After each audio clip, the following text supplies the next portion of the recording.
빌라 전세 사기 피해가 전국으로 퍼지던 2022년. 저렴한 금액이지만 신축이다 보니 계좌를 찾을 수밖에 없거든요. 한 달 이내에 돈을 줘야 되거든요. 돈을 돌려주지 않고 전혀 연락 안 되고. 오피스텔은 안전해 보였습니다. 그때 한참 전세 사기 문제가 있었으니까 그런 걸 좀 피하려고 오피스텔 쪽으로만 문의를 했던 것도 있죠.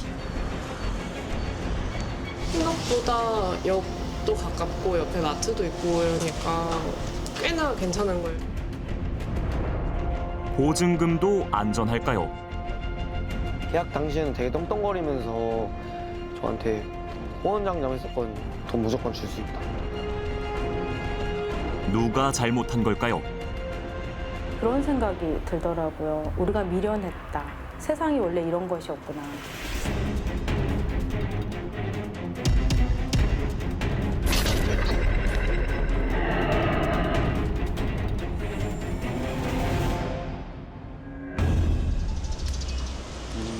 아, 여기서 건너면 바로 나온다는 거죠? 네, 여기 모서리 돌면.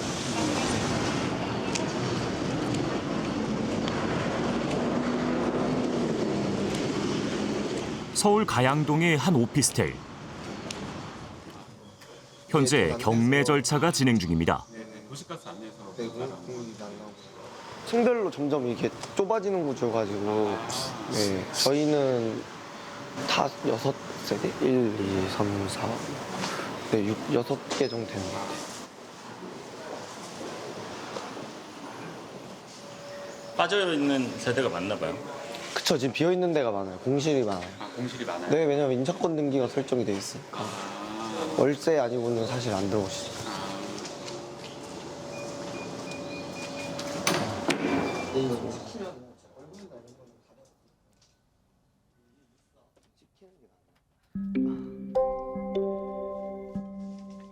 한동훈 씨는 3년 전 1억 3,500만 원의 전세 계약을 맺었습니다.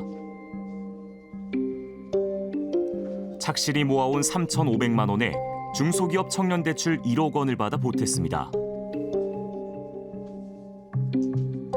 보통은 이제 이 정도 규모로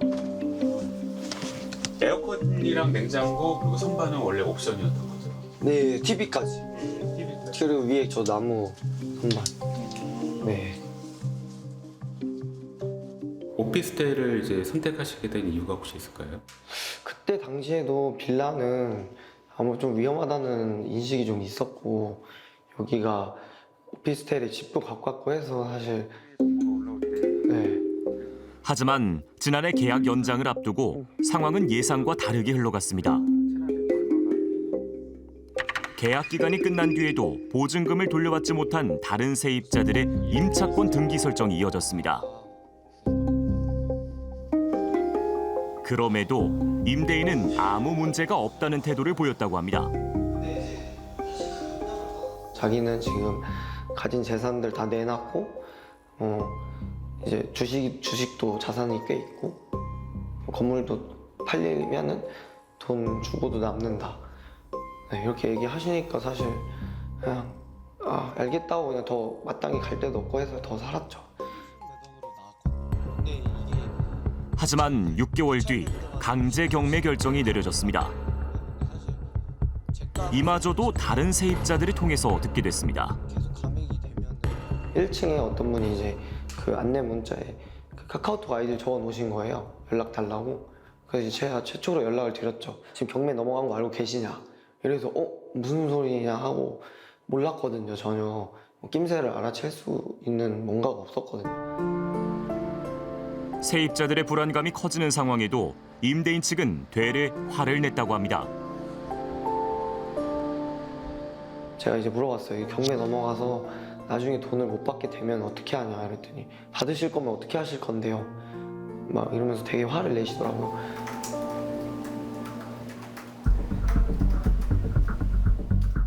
전체 60세대 중 22세대가 보증금을 돌려달라며 임차권 등기를 신청했습니다. 전체 피해액은 30억 원 정도.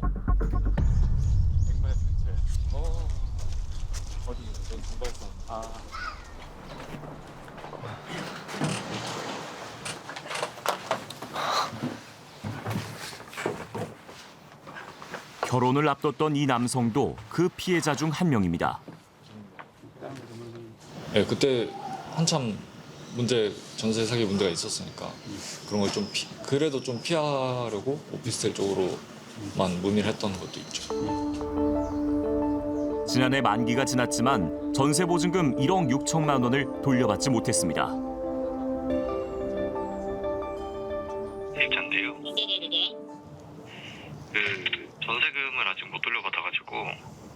아, 지금 그렇지 않아도 지금 매매를 하고 있어가지고 10월 말에서 11월 정도면은 해결이 될 것 같아요. 세입자분들이 임차권 등기를 계속 하셔가지고 방이 안 나가요, 아예. 지난주 금요일날에 문자 드렸었는데 오늘 전화 주신다고 했는데 답이 없어가지고. 네, 문자 주신 거죠? 네, 맞아요. 네, 이거 지금 아직 사실은 없어요.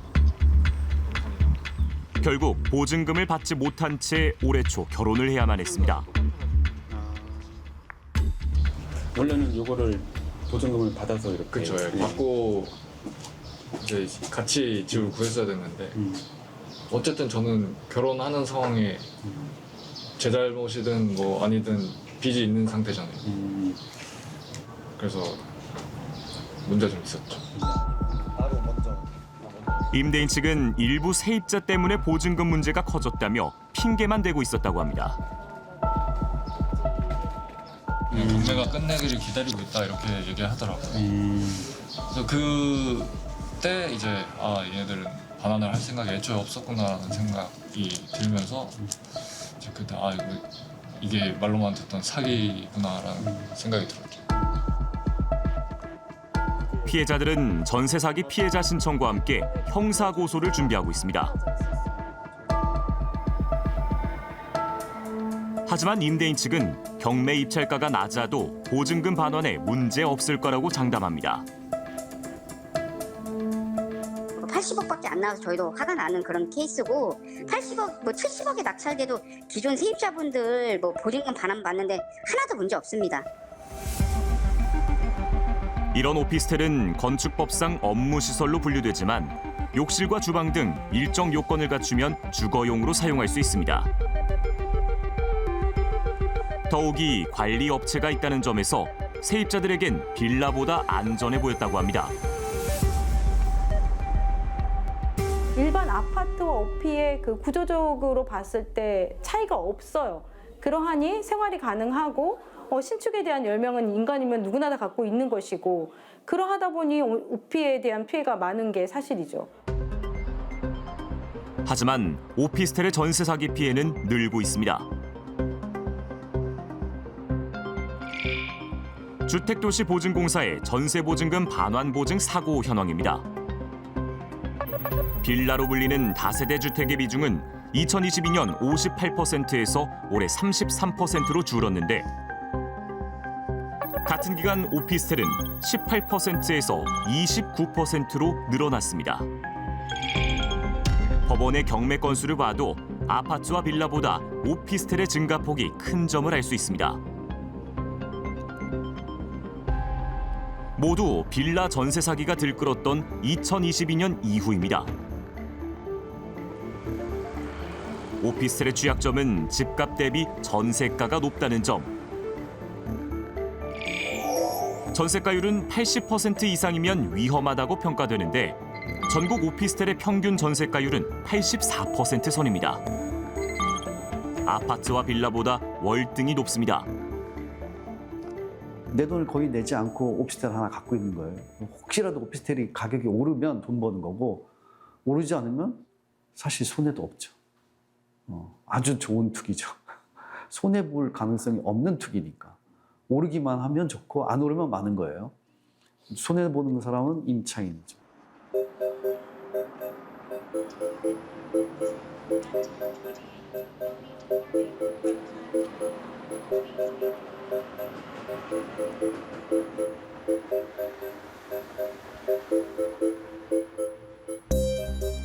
오피스텔 전세 피해 역시 수도권만의 문제는 아닙니다.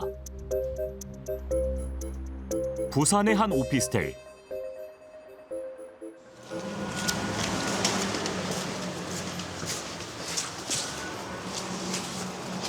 내려갈 수도 있나요? 예. 요거는 지금 왜 설치를 해놓으신 건가요? 지금 침수가 되면 여기가 물이 다 차거든요. 이게 약간 저지대인가 보죠? 예, 지금 보면은 이 삼거리에서 여기가 지대가 제일 낮습니다. 2년 전 이 오피스텔은 침수 피해를 입었습니다. 그때 이게 물이 들어와서 위까지 다 찼었어요. 아, 여기까지 물이 찼던 거예요? 예. 이게 완전히 시스템이 다 꺼졌었거든요. 전원이 차단이 되면 네. 어떤 일이 벌어지는 건가요? 불이 나도 네. 알람이 안 울리고 네. 스프링클러 작동 안 하고 네. 소방에 관련된 모든 게 다 작동 안 합니다. 관리업체에서 하지만 당시 시설 관리를 책임져야 할 임대인은 나타나지 않았다고 합니다. 결국 급한 대로 임차인들이 복구 비용을 냈습니다. 그게 전부 다 고장나서 엘리베이터도 고장나가지고 그때 당시에 한 번 침수돼서 수리비가 토탈 한 4천인가 5천이 들었어요. 근데 이제 급한 거 엘리베이터랑 수도 펌프 물 먹어야 되니까 그런 것만 급하게 수리를 하고 지금 나머지는 아직도 수리 안 되고 있습니다. 이 남성도 2022년 3월 1억 6천만 원의 전세로 들어왔는데 8개월 만에 경매로 넘어갔습니다. 임대인은 이 사건 때문에 자기 개인적인 혼인신고를 하려고 구청에 갔거든요. 근데 이제 구청 가서 등기부 등본을 떼보니까 갑자기 엄청 큰 글자로 임의경매가 떠 있는 거예요. 그 뒤로 임대인한테 연락을 수차례 하니 본인은 해결을 계속 하겠다고만 말을 했거든요. 그렇게 해결하겠다고 말만 해놓고 연락이 두절되고 지금 이 상황까지 왔습니다. 오피스텔 전체 22가구 가운데 17세대가 피해를 입었습니다.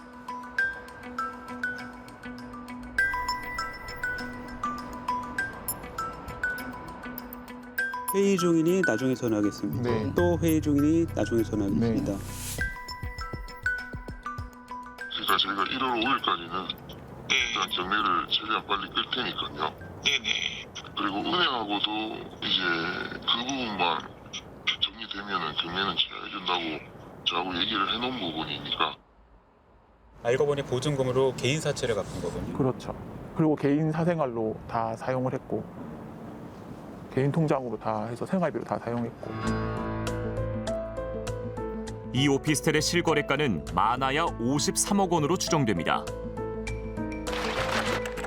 하지만 임대인이 이를 담보로 52억 원을 대출받아 58억 원의 근저당권이 설정돼 있는 상태였습니다. 이후 임대인은 세입자로부터 보증금 17억 원을 더 받았습니다. 담보대출과 전세보증금이 매매가를 웃도는 전형적인 깡통 전세입니다. 결국 경매가 진행되면서 임대인은 시설 관리에서 손을 뗐고 대신 임차인들이 나눠서 관리하고 있습니다. 제가 아까 보니까 주차 설비는 있는데 지금 관리자분이 상주하는 분이 안 계시면 그건 어떻게? 그것도 저처럼 다른 임차인이 관리하고 있습니다. 현재 경매가 진행 중인 11가구는 전세 사기 피해자로 결정됐습니다. 하지만 매매가를 넘어선 근저당권 설정 때문에 경매에서 낙찰되더라도 후순위인 이들은 보증금을 돌려받을 수 없습니다. 또 경매에서 우선 매수할 수 있는 권리가 있고 이사할 경우 저금리 대출을 받을 수도 있지만 이들에겐 그림의 떡입니다. 실질적으로 이루어진 게 많이 없어요. 지금 받고 있는 거는 그 9천만 원에 대한 그 월 10만 원 이자 그거 받고 있고요. 그 외에는 딱히 받고 있는 게 없습니다. 도움은 안 되죠. 그래도 이제 저희가 제일 잘 활용한다고 해야 되나? 그나마 도움이 되는 경매 유예 밖에는 없죠. 솔직하게 말씀드리면.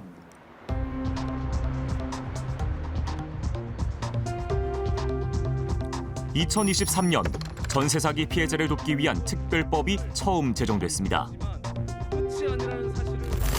그리고 지난달 이 법은 2년 더 연장됐습니다. 그러나 전세 사기 예방을 위한 개선책은 거의 없었습니다. 2022년을 기점으로 해서 이게 폭발적으로 전세 사기 깡통 전세 문제가 증가하면서 문제는 사회적으로 크게 되었고 이게 2023년 특별법 제정 이렇게 되었는데 피해자 구제를 위한 특별법은 만들어진 반면에 피해 예방을 위한 제도적인 장치들은 거의 움직임이 없었어요. 그러다 보니까 이 피해가 감소하는 게 아니라 지금 현재 상황도 좀 주춤하고 있다 정도이지 이 문제가 해결되지 않고 여전히 남아 있는 거죠. 인천 미추홀구 전세 사기 피해자인 안상미 위원장은 3년이 지났지만 상처가 여전합니다. 내가 이런 피해를 당한 게 분명히 내가 알아보고 열심히 한다고 열심히 살려고 했던 계약이었는데 불구하고 이런 상황이 되니까 이걸 누구한테 제대로 말도 못 하겠고 굉장히 자책만 하게 되는 그런 상황이었는데 이런 문구가 있어서 이 말을 제가 듣고 싶었었나 봐요. 전문가들은 전세 사기를 예방하기 위해선 근저당 설정 등 대출 여부와 전세가율 등을 계약 전에 확인하고 이사 후엔 확정일자를 받고 전세 보증보험을 가입해야 한다고 강조합니다.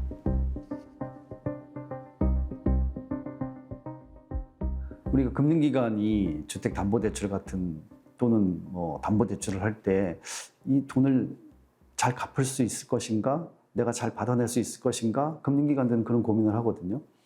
결국에는 세입자도 임대인한테 전세 보증금을 빌려주는 셈이니까 이게 안전하게 돌려받을 수 있을 것인가 라고 고민을 해야 돼요. 또 갭 투자를 제한할 수 있는 전세가율 상한제나 임차권 설정 등기 의무화 등의 제도 도입도 시급하다고 말합니다. 아주 법적으로 강하게 하든 또는 간접적으로 약하게 하든 전세값은 집값의 일정 비율 이내여야 된다. 그래서 집값이 좀 하락하더라도 전세 보증금을 다시 돌려받을 수 있어야 된다.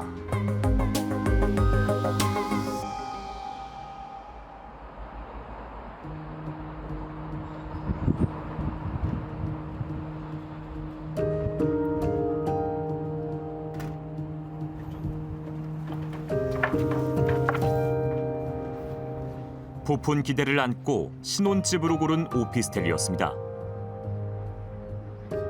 직장이 여기 근처라 가지고 가까운 데를 알아보다가 마침 뭐 새 오피스텔이고 또 결혼도 하다 보니까 원래는 원룸에 있었는데 조금 이제 큰 집으로 오자 해가지고 알아보다 보니까.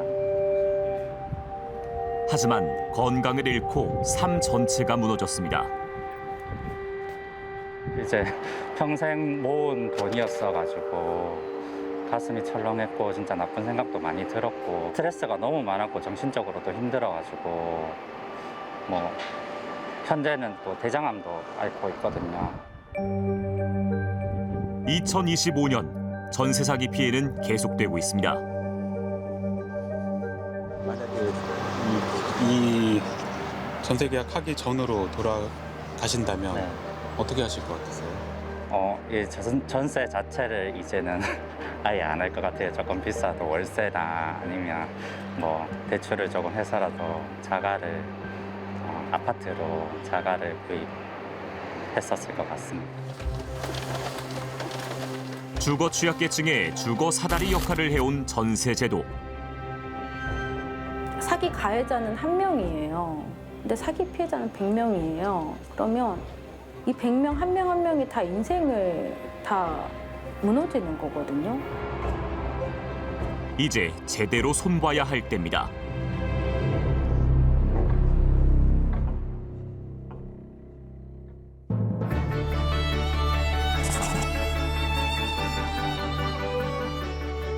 원부자재 이제 선정부터 레시피 개발한 거를 어떻게 잘 제조를 할 수 있는지 공정까지 개발하고 반응 테스트해서 전 공정 다 책임지는 사람이라고 보시면 될 것 같아요.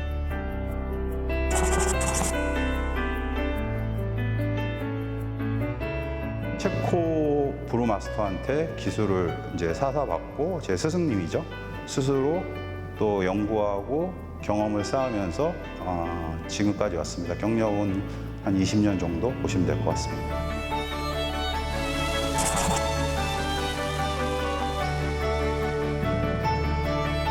수제 맥주를 대중화시키는 부분이 가장 중요하다고 생각했어요. 워낙 그 시장이 작으니까 정말로 전국 맥주 한번 만들어 보고 대중들이 수제 맥주가 뭔지 알 수 있게 한번 해보자.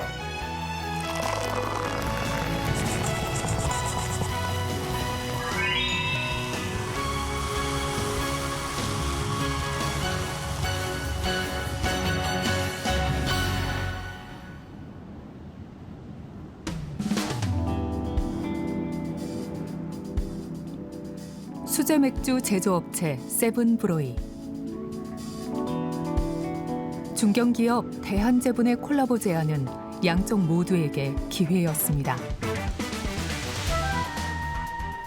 세븐브로이의 맥주에 곰표 상표를 쓰고 대한제분은 사용료를 받는 협업. 곰표 밀맥주에 대한 시장 반응은 뜨거웠습니다. 품귀 품절 상태는 구매 욕구를 더 부추겼습니다.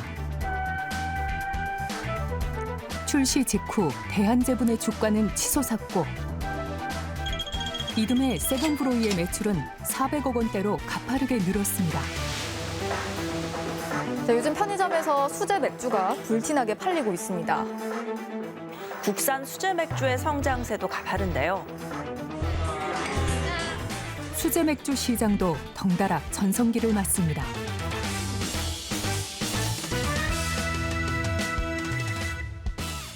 그런 핵심 영업 비밀을 대한제분에게 요청에 순순히 넘겨준 이유가 무엇입니까? 저희가 거부를 많이 했습니다. 거부를 하다가 네. 알겠습니다. 수출에 필요해서 소정의 자료는 저희가 받았으나 다른 목적으로 사용은 하지 않았습니다. 아니, 일단 제가 여쭤본 것은 중견기업과 중소기업 협업의 성공 사례로 평가받던 두 기업의 대표는 국정감사장에서 증인으로 만났습니다.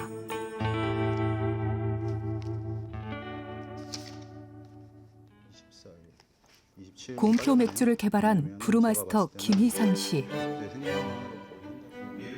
그가 매년 써온 수첩에는 수제 맥주 개발과 제조 과정이 기록돼 있습니다. 나중에 나처럼 고생하지 않게 후배들은 좀 이거를 알려주고 교육도 해주고 그래야 되겠다 싶어서 그냥. 곰표 맥주 출시 과정도 고스란히 남았습니다. 대한제분의 밀가루를 사용하자는 아이디어부터 밀맥주로 스타일을 잡고 사용할 효모와 과일 향을 내는 첨가물에 대한 고민까지.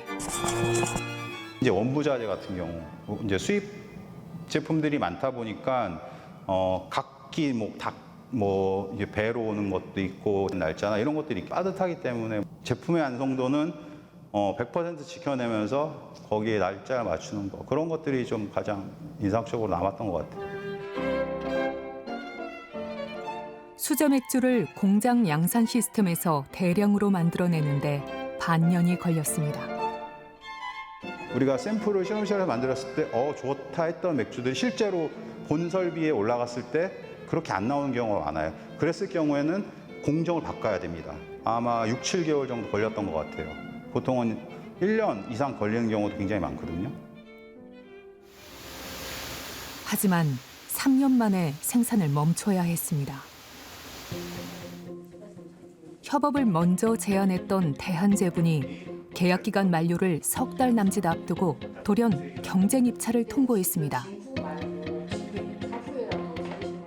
처음부터 입찰을 통해서 시작된 프로젝트가 아니었습니다.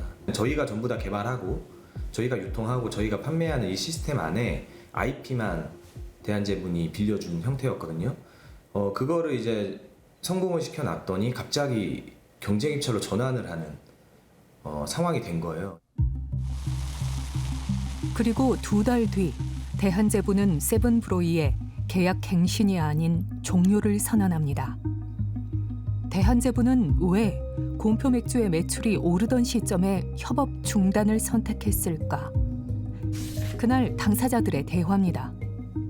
소비자 입장에서 보는 관점에서 피로도가 증가했고요. 곰표에 대한 새로운 경험을 소비자들에게 제공을 해보자 그거에 대한 원년이 2023년이 됐으면 좋겠다. 그런 결론을 냈습니다. 곰표는 타사하고 합니까? 아직 구체적으로 어떻게 할지는 결정된 것이 없습니다. 이 자리엔 대한제분 송인석 대표도 있었습니다. 저희가 여러 가지 마케팅 차원, 이 브랜드 이미지 제고, 이 새로운 사업에 대한 검토도 할 겸해서 진행한 것이고, 그런 다음에 어디라고 딱 결론을 낸 것은 아니고 아직까지 여러 가지 검토를 진행하고 있습니다. 곰표 맥주 의존도가 높았던 세븐브로이로서는 받아들이기 어려운 결정이었습니다. 곰표의 매출이 97%까지 최대 그렇게 올라갔었기 때문에 굉장히 힘든 상황이 될 거라고 생각을 하고 있었습니다. 대한제분이 새로 선택한 사업자는 제주맥주. 그러나 출시된 곰표 맥주 시즌2는 대한제분의 설명과는 외견부터 거리가 멀었습니다. 사실 그때 생각이 어땠냐고 물어보면 혼란밖에는 생각이 안 나요. 뭐 전략이고 뭐고 없었습니다. 그게 똑같이 나와버리니까 더 충격이 컸죠. 브루마스터 김 씨. 계약 갱신을 거절당하고도 기대가 있었습니다. 공정한 경쟁에서 처음에는 졌다고 생각했어요. 처음에는. 곰표 맥주가 워낙 임팩트가 있는 맥주인데 이런 스타일 말고 어떤 스타일로 또 새롭게 나올까? 그러나 기대는 무너졌고 김 씨는 분노했습니다. 곰표 맥주 용기밖에 못 담아요. 공전의 히트를 기록한 제품을 예를 들어서 이제 끝내고 시즌2 우리 새로운 모습으로 가겠다. 좋습니다. 그럴 수도 있죠. 그건 그들의 선택이니까. 이거 무슨 시즌 1이랑 2랑 뭐 구분할 수 없을 정도로 유사하게 이렇게 만들어서. 그리고 이른바 레시피 전쟁이 시작됐습니다. 대한제분은 곰표 맥주 시즌 1과 시즌 2가 전혀 다른 맥주라고 주장합니다. 그러면서 한 언론이 진행한 블라인드 테스트 결과를 근거로 제시했습니다. 하지만 김 씨의 생각은 다릅니다. 제가 밀맥주에 쓰는 효모를 안 썼거든요. 그런 향이나 이런 맛들이 국내 소비자들한테 호불호가 있어요. 저는 처음에 이 곰표 밀맥주 디자인할 때 저는 바이젠 효모, 전통 밀맥주 효모는 안 쓰겠다. 다른 걸 쓰겠다고 생각을 하고 개발을 시작했거든요. 김 씨가 곰표 맥주에 사용한 효모 B134. 프랑스 업체가 생산하는 양조용 효모입니다. 업체 홈페이지에도 탄산 함유량이 높고 과일 향이 강한 세종 스타일 맥주에 쓴다고 돼 있습니다. 이 효모를 수입하는 국내 업체는 한 곳. 이걸 세종 만드는데 안 쓰고 그 휘트 에일로 이렇게 사용한 사례는 하여튼 그 곰표가 처음이었고요. 그런데 곰표 밀맥주 시즌2도 이 효모를 똑같이 사용합니다. 제주 맥주에서 발주해서 공급을 받아간 게 최초가 언제인지도 확인이 가능한가요, 그러면? 글쎄요, 그거는 그쪽 정보라 저희가 뭐 저희 정보라 저희가 확인해드리긴 좀 어렵죠. 곰표 맥주 특유의 향을 만들어낸 영국산 과일 추출 첨가물. 시즌2 역시 같은 수입사의 제품을 거의 같은 배합 비율로 썼습니다. 20년 경력의 김 씨가 곰표 맥주 레시피와 그에 맞는 생산 공정을 개발하는 데 투입한 시간은 6개월. 시즌2는 얼마나 걸렸을까? 시즌2가 출시된 건 2023년 6월. 대한제분은 제주맥주가 2023년 2월 낙찰자로 선정된 뒤 독자적으로 시즌2를 개발했다고 KBS에 답했습니다. 5달 가까이로 얼추 비슷하게 걸린 걸로 보입니다. 하지만 다른 정황이 확인됩니다. 세븐브로이가 낸 시즌2 판매 금지 가처분 신청에 대해 대한제분이 법원에 제출한 서면. 낙찰자 선정일이 2월이 아닌 4월 11일로 돼 있습니다. 시즌2 출시까지 2달여가 걸린 셈입니다. 제주맥주가 시즌2 생산을 맡긴 위탁 계약서를 보면 더 구체적으로 확인됩니다. 계약서엔 제조법, 제품 배합비 등이 기재된 공정도를 첨부한 걸로 돼 있습니다. 계약 날짜는 5월 1일. 곰표맥주 시즌2 제조업체로 선정된 뒤 20일 만에 시즌2의 제조 공정도, 이른바 레시피를 위탁 생산업체에 넘긴 겁니다. 당시 제조맥주 관계자는 입찰 전부터 곰표맥주 시즌2를 준비했다고 주장했습니다. 그 전에 했어요. 계약이 혹시 끝나지 않을까 싶어서 그 당시에는 대부분 이제 곰표 맥주가 제일 잘 나갔기 때문에 그런 유사한 맥주들은 저희가 준비하고 있었죠. 기술 유출 의혹이 나옵니다. 그러니까 다 알죠. 이 업계에서는 말도 안 되는 일이라고. 불가능한 일입니다. 근데 원료의 배합비를 갖고 있다면 충분히 할 수 있지 않을까. 대한제부는 곰표맥주의 레시피, 즉 원료 배합비가 포함된 품목 제조 보고서와 제조 공정도를 가지고 있었습니다.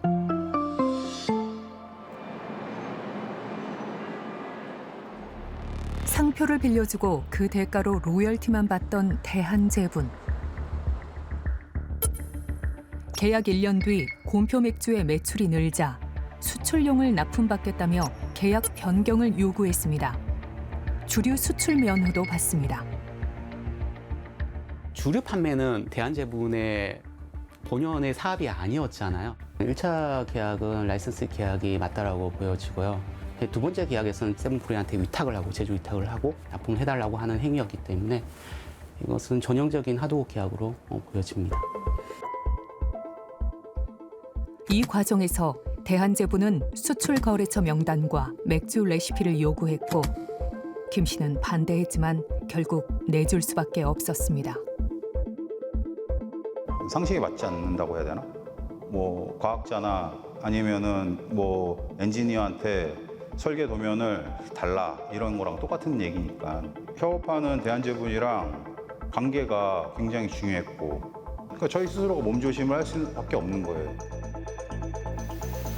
중소기업 기술 유출을 규제한 하도급법 위반 가능성이 제기됩니다. 하도급법이 적용이 되는 경우에 중기업이나 대기업, 원사업자가 수급사업자에게 기술 자료를 요구를 할 때는 하도급법 제12조의 3에 따라서 명시적으로 이 기술 제공을 받을 목적 그리고 받으면서 줄 대가 이런 것들에 대해서 기재를 한 서면을 교부를 해야 됩니다. 이에 대한제부는 일본 수출을 위해 해당 자료를 받은 것일 뿐 이를 제주맥주에 전달한 적이 없다고 주장합니다. 시즌2 개발도 제주맥주가 전담했다며 세븐브로이와의 계약은 하도급법 적용 대상도 아니라는 입장입니다.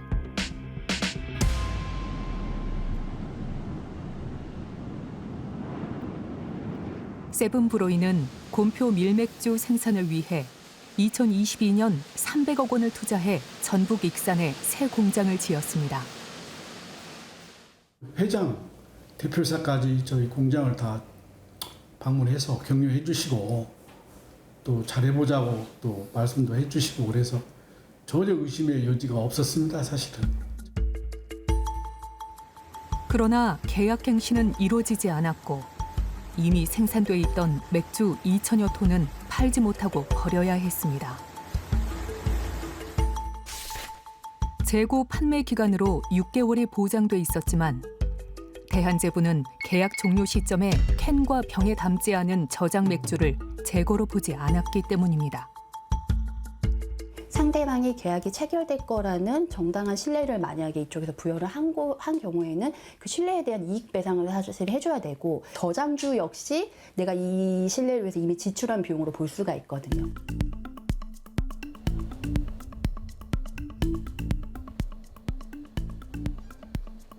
계약 종료 당시 세븐브로이 매출의 97%는 곰표 맥주였습니다.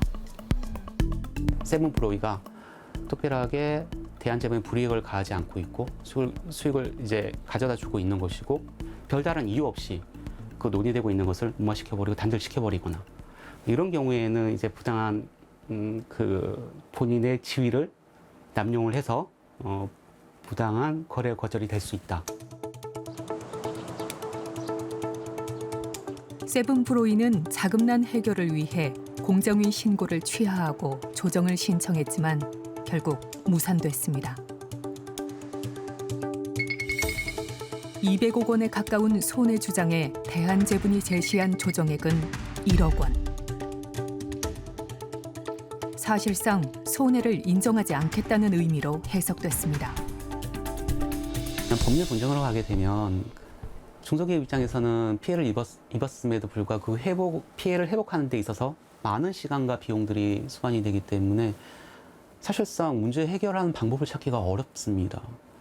회사가 도산되고 난 다음에는 도대체 어떻게 해결해야 될 것인가.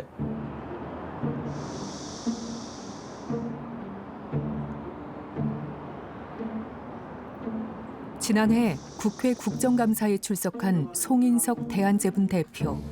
상생과 협력을 약속합니다. 그러니까 빨리 개선 조치를 하고 적극적으로 협력하십시오, 증인. 네, 알겠습니다. 좋은 합의가 될 수 있도록 노력하겠습니다. 국회가 중재해 세븐브로이의 손해 주장을 검증한 보고서입니다. 갑과 을이 다 동의하는 그런 기관을 통해서 손해를 사정하자라고 얘기가 나왔고 동의했습니다. 그래서 어떤 기관을 선정하고 그리고 또 어떤 부분들을 어떤 항목들을 피해 항목에서 산정을 해서 계산해 낼 거냐까지도 합의가 돼 있는 상황에서 조사가 진행된 거고요. 영수증 등 증빙을 통해 검증된 손해는 모두 68억 원. 저장 맥주 폐기로 외주업체에 물어줘야 하는 25억 원. 곰표 맥주 개발에 들어간 비용 13억 원 등이 포함됐습니다. 하지만 손해배상은 이루어지지 않고 있습니다.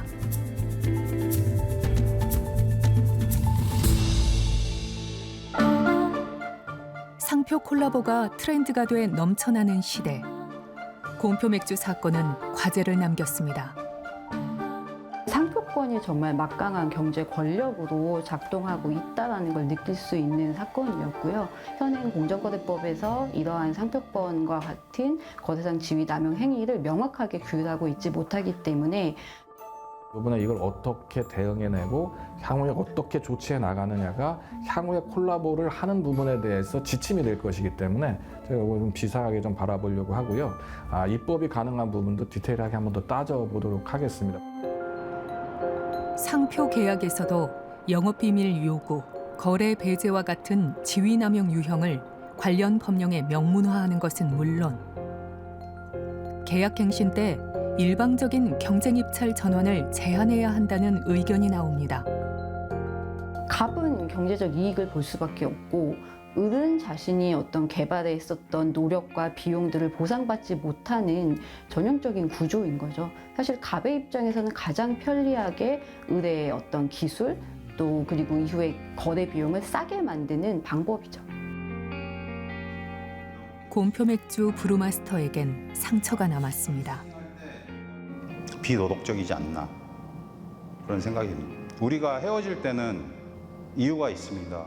저희가 성과를 못 냈거나 문제가 있거나 굉장히 많이 대한제분도 홍보가 됐고 곰표 맥주가 이슈가 됐는데 그런 성공을 가져다 준 회사를 이런 식으로 한다는 것 자체가 좀 저는 이해가 안 갔어요.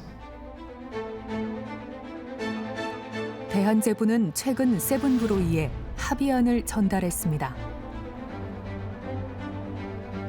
배상 30억 원, 그리고 올해 말 제주맥주와 계약 기간이 끝나면 곰표맥주 시즌3의 상표 사용 계약을 하자는 거였습니다.